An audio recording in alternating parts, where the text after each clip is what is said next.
The stories that you hear of people sleeping in the mountains. One of my best buddies slept in the mountains, and it was a horror story, and I didn't want to go down that route. So I was actually petrified of being on my own at some stage of the race. So I was always trying to be behind somebody or have somebody behind me. But I think in terms of prep, I was probably over prepared and had too much stuff on me. I was too heavy, so that stuff weighed me down, and it hurt my shoulders, and the chafe was super bad. So I would suggest whoever wants to do it, go in easy. If you've got the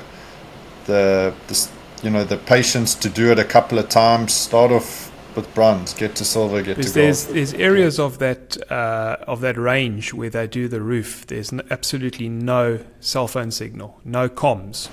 So you make a point there that it's not uncommon for people to crash off the route, not be found, and having to spend the night.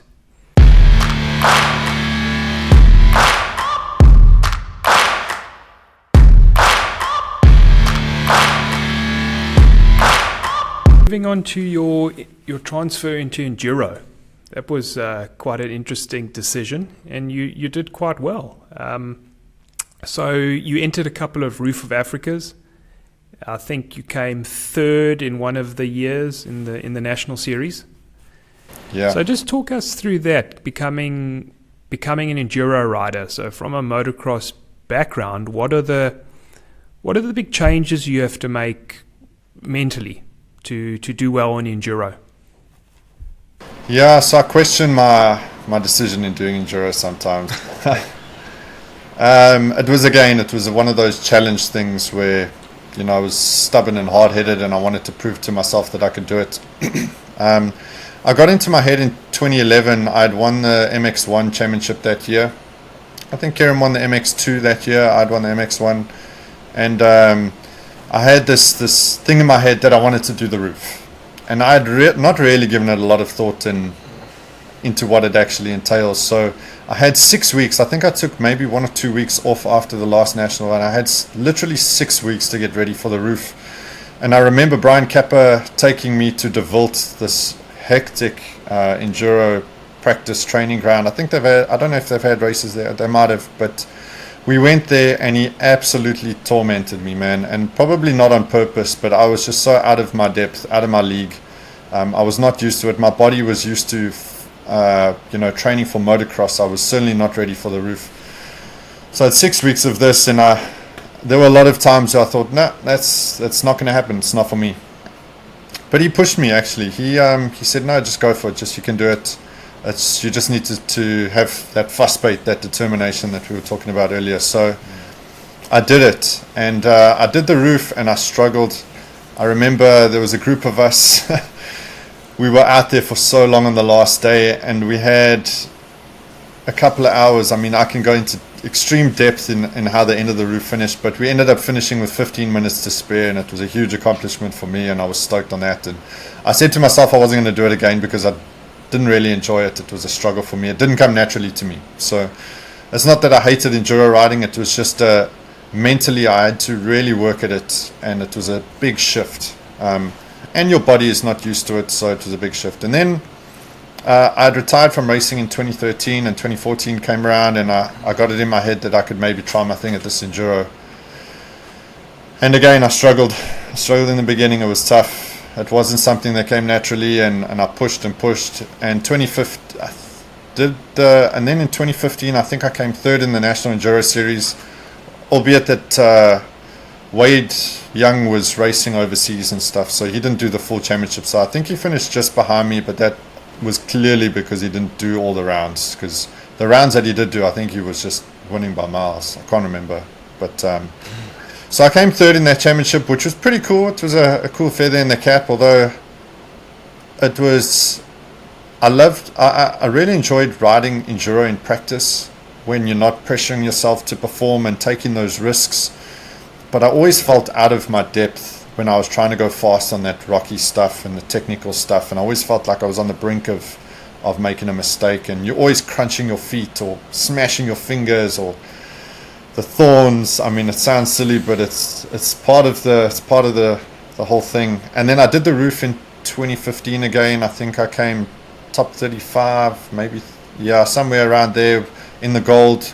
So both roofs were in the gold, and yeah, I've got a lot of respect for people that are good at that hard enduro stuff now that I've done it. I mean, it's just a completely different beast. It's, motocross is on two wheels, enduro is on two wheels, but they are different. Yeah, the clear difference is it's enduro's man and machine alone, and you're not racing for lap times, but you've got to keep your speed up. So Yeah. and you know that you're not out there for 45 minutes, you're out there for hours. Yeah. So the mental adjustment's one thing. The fitness, you clearly had extremely good fitness, but it's about just keeping that gas in the tank and not burning everything out in the first hour. Yeah. So the adaptation, just your first roof, it's better you probably didn't know what to expect, because if you did, you wouldn't have done it. Yeah, I remember listening closely. At the time, it was Brian Kappa and Jade Goodsight, and there was a whole bunch of others that I was trying to get advice from. And one of the things that stood out was just not to go balls to the wall immediately. It was just pace yourself. You'll see other people like revving and getting stuck on hills and wasting their energy. Just pace yourself. Just take it as it comes. The race is long. You'll get through it, kind of thing. And that certainly stood out for me in the fuss bait thing. I nearly didn't finish. I nearly pulled out. I had a big crash and I had a hematoma on my arm, and I was raw from everything, like the back, your camelbacks and your knee braces are rubbing everywhere, and you're just getting chafed and raw, and it just turns to roasties. It's horrible. And I ended up, so how that year worked is you would finish bronze, and then you'd carry on to finish silver, then you'd carry on to finish gold. And I got to the end of silver, and I was that's it. I was over it. I was tired. I was sore. I didn't have any gas in the tank. I was empty. I just thought, I said to the guys, that's it. I'm done. I don't need to carry on. And just to finish off, I was the manager at the time was Adrian Back, and I'll probably live with this memory for the rest of my life, for life advice, not just motocross and enduro. But I had 4 hours to finish 40Ks, the hardest 40Ks of the roof. Obviously they saved the best for last, and he sat me down and he was like, you can get to the end of these 4 hours and you can be happy with your decision, or you're going to be really disappointed in your decision. That time is going to elapse no matter what. So think about it, because we had a decontrol where we had to rest for like 20 or 30 minutes, and that's when I said I was done. And then he came and spoke to me and said, I'm going to come speak to you, and he pumped me up so much that I went for it, and I ended up finishing. So that was really cool, and that was an awesome experience and good life experience. So people doing the roof for the first time, would you, if you had to give some advice, would you do it on a 2-stroke? Would you do it on a 4-stroke?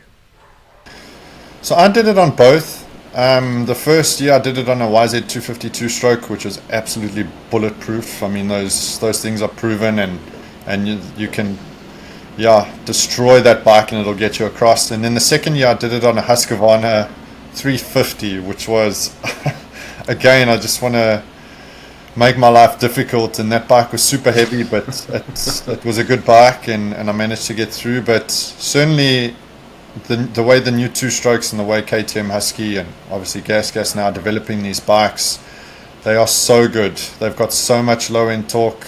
The bikes are just phenomenal. So they're lighter as well.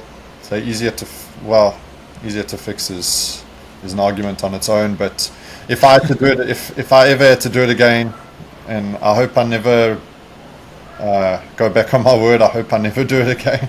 But if I had to do it again, I'd do it on a 2-stroke for sure. The new 2-strokes are just so good.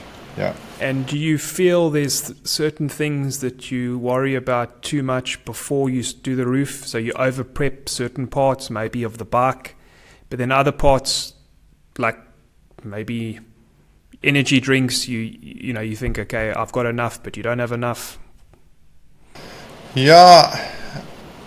It's a tricky question, Tyron, because I did it so long ago, and I did my 2 experiences of the roof were so far between. I mean, the first one was 2011, the second one was 2015. So all I remember was over prepping in terms of having too much drink ready, having too much food ready, having, just having so much in my backpack that it was so heavy. And I had a backpack and a fanny pack, and I had all this stuff on me. And obviously the likes of Wei Jung and Jarvis and all of them are riding super light because they're not damaging their bike. I was so, the stories that you hear of people sleeping in the mountains. One of my best buddies slept in the mountains, and it was a horror story, and I didn't want to go down that route. So I was actually petrified of being on my own at some stage of the race. So I was always trying to be behind somebody or have somebody behind me. But I think in terms of prep, I was probably over prepared and had too much stuff on me. I was too heavy, so that stuff weighed me down, and it hurt my shoulders, and the chafe was super bad. So I would suggest whoever wants to do it, go in easy. If you've got the patience to do it a couple of times, start off with bronze, get to silver, get to gold. There's areas of that range where they do the roof. There's absolutely no cell phone signal, no comms. So you make a point there that it's not uncommon for people to crash off the route, not be found, and having to spend the night. Yeah, and pray that locals going to take you in and feed you and be kind to you. And there's a lot of those stories, which is obviously the heartwarming and the African kind of feel-good stories. But at the end of the day, you want to be sleeping in a nice hotel bed. You don't want to be sleeping out there. So it's tricky, it's difficult, and there's a lot of passes that you literally think. I remember this very clearly. I remember seeing the edge of a cliff and thinking, man, if my bike falls down there, I'm not getting out. So it was that fear as well, which it was rough.